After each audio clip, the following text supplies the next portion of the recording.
દશામાં જ આપણી ઘેરે આવ્યા છે, આપણે આરતી કરી છે, થાળ બોલ્યા છે, તો હાલો હવે માતાજીને આપણે દૂધ પાવાનું છે। માતાજી તમે દૂધ પી લો। જય મારી માં। વાહ માતાજી, બોલો દશા માતની જય। વિજ્ઞાન જાથા દશામાના વ્રત દરમિયાન સતત 24મા વર્ષે લોકોને જાગૃત કરી અને અંધશ્રદ્ધામાં લોકો આવી જાય નહીં તેના માટે અવગત કરે છે।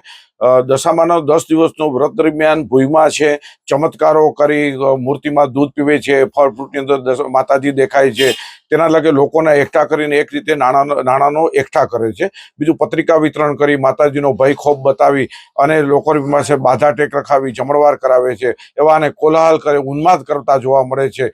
પરિવારના સભ્યો અને અડોશ પડોશ પણ એનાથી ત્રાસી જાય છે અને વિજ્ઞાન જાથાને માહિતી કરે છે। ગઈકાલે ચમત્કારની ઘટના, દૂધ પીવાની ઘટના હતી, તે વિજ્ઞાન જાથાના માત્ર ને માત્ર ખાલી કાર્યકરને મોકલતા બંધ કરવી પડી અને માફી માગી લીધી હતી। તો આ પ્રકારની ધર્મના નામે કે માતાજીની આડમાં નામે લોકોને અંધશ્રદ્ધા ફેલાવે છે અને લોકોને સાથે આર્થિક લૂંટ કરે છે, તેનો વિજ્ઞાન જાથા સદૈવ વિરોધ કરે છે અને લોકોને અપીલ કરે છે કે માતાજીનું વ્રત સામે કે માતાજીની આસ્થા સામે કદી પણ વિરોધ નથી, પરંતુ તેના નામે લોકોને ગુમરાહ કરી અંધશ્રદ્ધા ફેલાવે છે અને ભાવિ પેઢી માટે નુકસાનકારક પ્રવૃત્તિ કરે છે, તેનો સદૈવ વિરોધ છે। વિજ્ઞાન જાથાવાળા જેમને રિટાયરમેન્ટ જાહેર કરી છે છતાં બી આજે એક વાત કરી છે કે દશામાના તહેવારમાં અંધશ્રદ્ધા ફેલાય છે।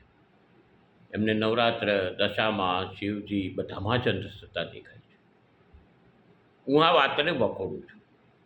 બેઝિકલી કદાચ આપણે હવે તહેવાર મનાવવા માટે જૈનભાઈને પૂછવા જવું પડશે, કથા, વાર્તા, પૂજન, યજ્ઞ કરવા માટે જૈનભાઈને પૂછવા જવું પડશે, ભાઈ તમે કહો તો અમે કરીએ।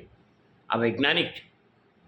લોકોની આસ્થાની અંદર વાંધા ઉઠાવનાર જૈનભાઈને કહું કે તમે હવે નિવૃત્તિના આરે છો, ખોટા બકવાસ કરવાના રહેવા દો। આજે સમાજની અંદર લોકોની આસ્થા સાથેના ખેલવાડ બંધ કરો। અને ઘણી જગ્યાએ અમે બી કહીએ છીએ કે અવૈજ્ઞાનિક લોકોની છેતરપિંડીની વાત થતી હોય તો અમારો પણ વિરોધ હોય છે, પણ દરેક જગ્યાએ નહીં।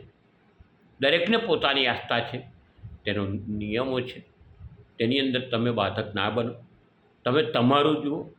ઘણી વખત તો પ્રશ્ન થાય કે તમે કયા કુળમાં જન્મ્યા છો।